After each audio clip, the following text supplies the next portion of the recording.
Hello everyone, welcome back to my channel all about life science. हमारा आज का topic है opening and closing of stomata. क्योंकि transpiration की प्रोसेस को होने के लिए स्टोमाटा का ओपन होना बहुत ज़रूरी है। और स्टोमाटा हमारा गार्ड सेल के अंदर प्रेजेंट होता है। एक स्पोर होता है जिसको हम स्टोमाटा कंसिडर करते हैं। हम एक फ्लैसिड सेल को लेंगे। फ्लैसिड इसलिए बोल रहे हैं क्योंकि इसमें H2 मॉलिक्यूल सब्सेंट है या लेस है। ठीक है, तो एक फ्लैसिड गार्ड सेल को हम कंसिडर कर रहे हैं यहाँ।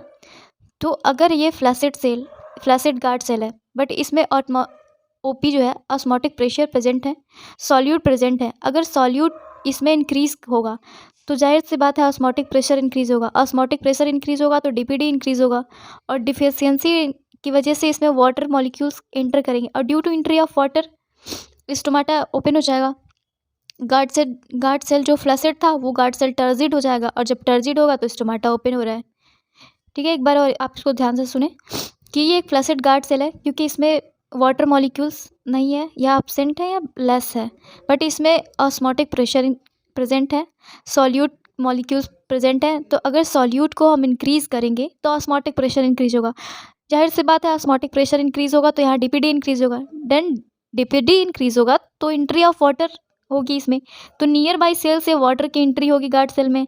और जब गार्ड सेल में फ्लैसिड गार्ड सेल में नियर बाई सेल से H2 की एंट्री हो रही है तो देन गार्ड सेल टर्जिड हो जाएगा, और एक टर्जिड गार्ड सेल होगा तो फिर स्टोमाटा ओपन हो जाएगा।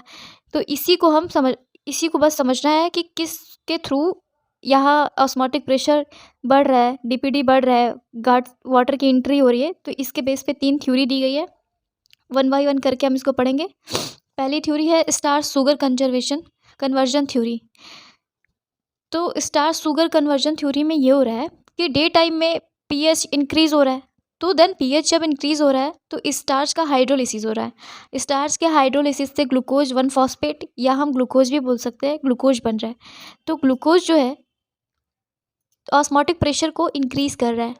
ऑस्मोटिक प्रेशर यहाँ इंक्रीज हो रहा है, डीपीडी इंक्रीज हो रहा है। तो डीपीडी इंक्रीज हो रहा है तो नियर बाई सेल से उसमें H2O की एंट्री हो जा रही है। जो वाटर इंटर कर जा रहा है तो गार्ड सेल जो है फ्लैसिड एक टर्जिड के फॉर्म में कन्वर्ट हो रहा है। टर्जिड के फॉर्म में कन्वर्ट होने से स्टोमाटा ओपन हो जा रहा है।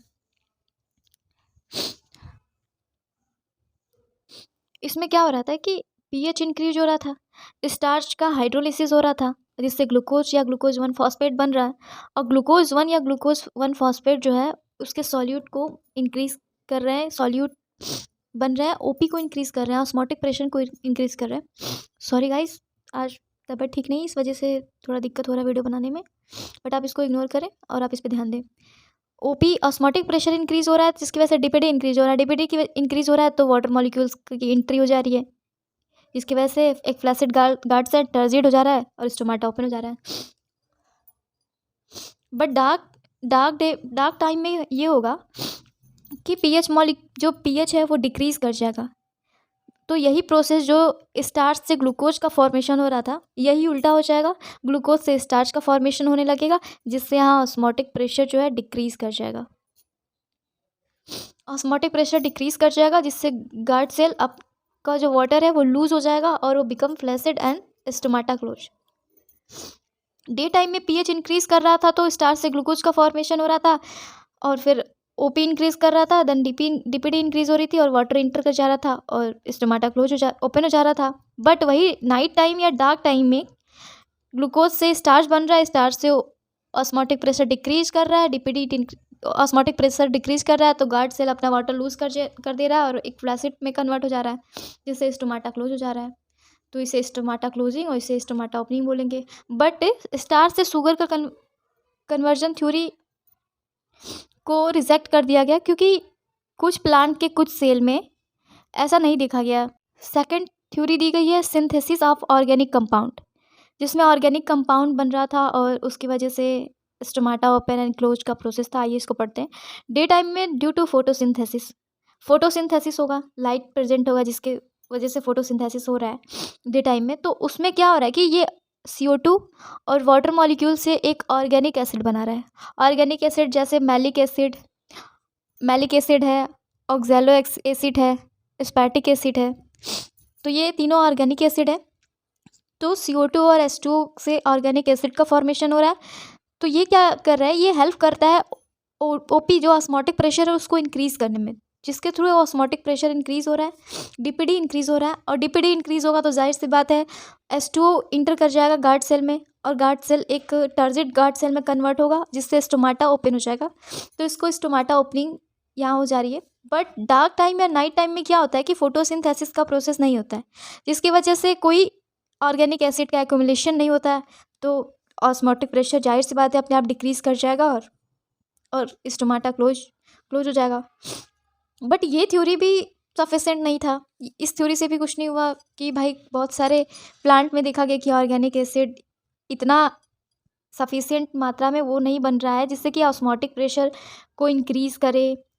शुगर कन्वर्जन थ्योरी में भी शुगर इतना नहीं, उसे ग्लूकोज का फॉर्मेशन इतना नहीं हो पा रहा था कि ऑस्मोटिक प्रेशर को इंक्रीज़ करे, इस वजह से उसको रिजेक्ट कर दिया गया। ऑर्गेनिक एसिड वाले थ्योरी में भी इसमें इतना सफिशिएंट मात्रा में नहीं हो रहा है कि इससे स्टोमाटा ओपन हो सके, इसलिए इस थ्योरी को भी रिजेक्ट कर दिया गया।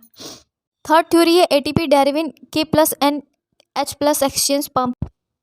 अगर थर्ड थ्योरी की बात करें तो थर्ड थ्योरी जो है सिंथेसिस ऑफ ऑर्गेनिक कंपाउंड, जो सेकंड थ्योरी थी उसी का एक मॉडिफाई फॉर्म में है, उसी को मॉडिफाई करके ये थ्योरी दी गई है।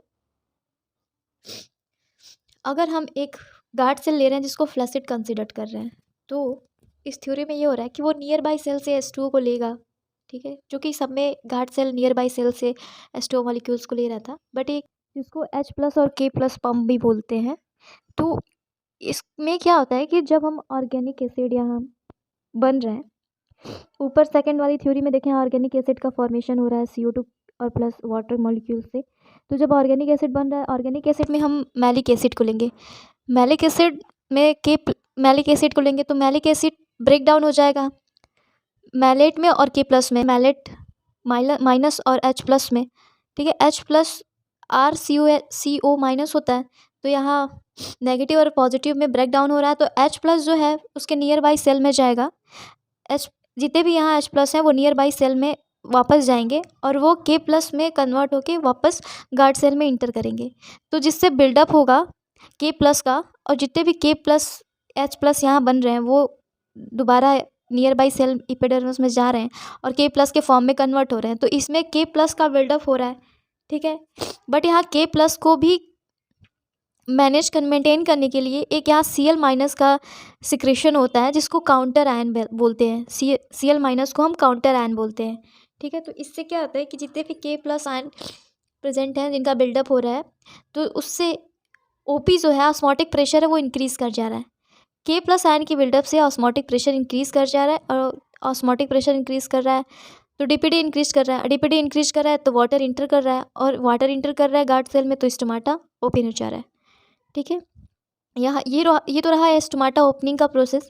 स्टोमाटा क्लोजिंग में क्या हो रहा है कि जो K+ आयन बन रहे हैं, H+ बन रहे हैं, तो इनको वो कन्वर्ट ना करके वो अपने अदर प्रोसेस में यूज़ कर ले रहा है।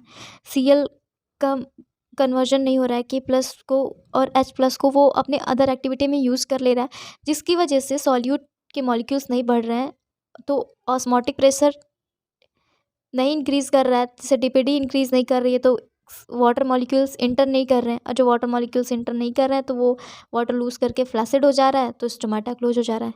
तो जो ये थ्योरी है, जो थर्ड थ्योरी दी गई है, इसी को यूनिवर्सल थ्योरी माना गया है स्टोमाटा ओपनिंग और क्लोजिंग का, क्योंकि ये सब में देखा गया है।